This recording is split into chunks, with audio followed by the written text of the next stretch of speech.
This is Mag212, and this is my modification guide for the Nerf Rhino fire. I'm just taking off my tripod before modifying. First, we're going to need to disassemble the blaster, so take off your battery tray and remove all of your batteries. Once you have taken off all of the screws, this white cap should come off your handle, and your handle should wiggle off. The same goes for your other handle. This part of your tactical rail should come off into two halves, and you can remove the cover from your two barrels now. Once you have removed the cover, your Rhino fire should split into two halves. Make sure that you take off these white gears from the barrels before you try to pull it apart. And you should be able to wiggle your trigger out of the shell. Now I'm just going to put my shell aside for now. And this is your internal set. First, we're going to be removing this mechanical lock. All you have to do to take it out is unscrew the one silver screw and pull the orange piece out. Make sure to do the same for the other side. Now we're going to be removing some of the gun's resistance. I'm just taking my wire cutters and cutting off little boards that look like this.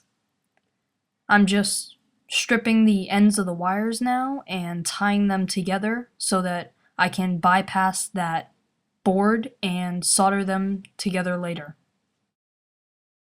Here's another resistor that I am clipping off and rewiring, and these are what they look like. Now just do the same thing that you did for your other board. There's also another one located down here underneath the unit. Now just solder all of the wires together so that you know you have a solid connection. Now we are going to be removing and rewiring this access door lock. This lock prevents you from revving your flywheels and firing the gun if your access door is open. You can access this lock by gently prying it out of its socket with some sort of pliers. Now I'm just snipping off all of the wires from the switch, and I'm just going to leave them for now so that we can deal with them later. Now we're going to be removing the electronic lock that prevents you from firing if you don't have a clip in the gun. Just unscrew these screws so that you can lift the panel off. You're going to need to pry the flywheels off first. I'm sorry you can't really see it properly, but just take needle nose pliers and gently pull them off. With that, you should be able to pull off this cover and access your electronic lock. Now just clip off all of the wires and you can dispose of the switch. And in order to bypass the switch, you're going to need to solder the two wires together. Before we get to rewiring our motors, you're going to have to slip this white gear off. Make sure to keep the return spring for it because you'll need it. Now you can unscrew one Phillips head screw from this green panel and you should be able to pull it off, but be careful that you don't rip your motors, so clip the board from the motors with your wire cutters. As you can see, there's a lot of resistance here, so I'm just cutting the wires from it, although you will need the board later. And hopefully taking off this white piece from here and here will prevent jamming. Now cut two pieces of wire like this, and take the red one and solder it from the front two prongs of the two motors, like that, connecting, and take your black one and connect the back two prongs of the two motors. It should look like this once you're done soldering. Now I'm just going to attach my black wire, which I cut from the board, and I use blue masking tape to keep track of the two wires, but I'm just going to attach the black wire to black and red wire to red. Now we're going to be taking the wires that we cut from the access door lock, and we're going to be soldering together the wire that comes from the switch to the one that goes to the motor. Then take the one that came from your battery and solder it to the one going to the pusher. Once again, that's just one wire that should go straight from your switch to your motors and one from your battery tray going all the way to your pusher motor. Now we're going to be putting the cover back on this unit, so that's why you need to keep this board.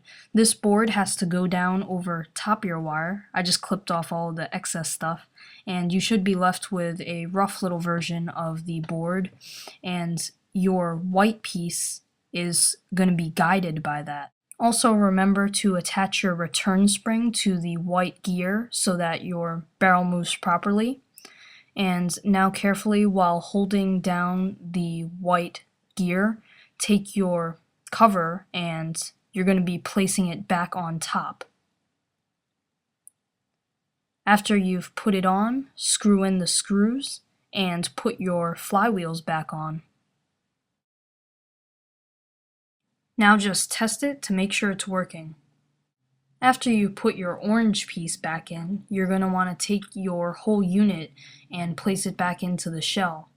Make sure you attach the white little gears to your barrels. Now you can put your access door back, and when you put your battery tray back, make sure the little nub is facing the back. After you put in your battery tray, your switch just slides into place like that. Take the other side of your shell and put it back on, making sure to once again connect the white gear to your barrels. Once your barrels are all set, you can put your cover back on, like so, and replace the bottom, making sure that this way points forward. After that, you can put the two pieces of your tactical rail back, and you know which way they go because there's a little rounded piece and that goes toward the gray piece. Now take your handle with this piece forward and put it back onto the Rhino fire. After you've done that for both handles, you can put the little caps back on, and they have little pegs to tell you which goes on which side.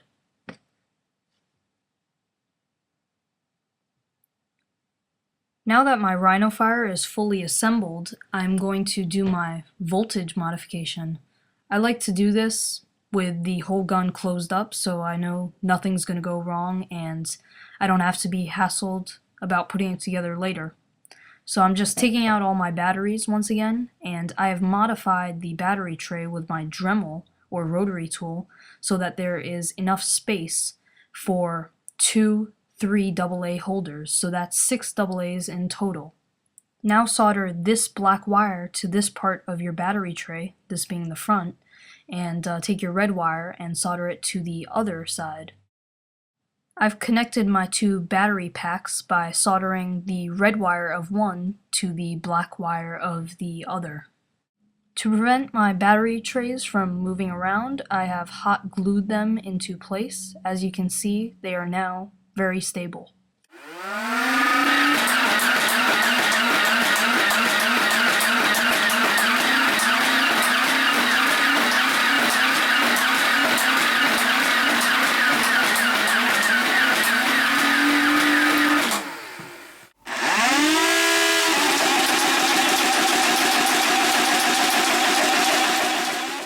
As you can see from the firing comparison, the performance of the Rhino fire has greatly improved.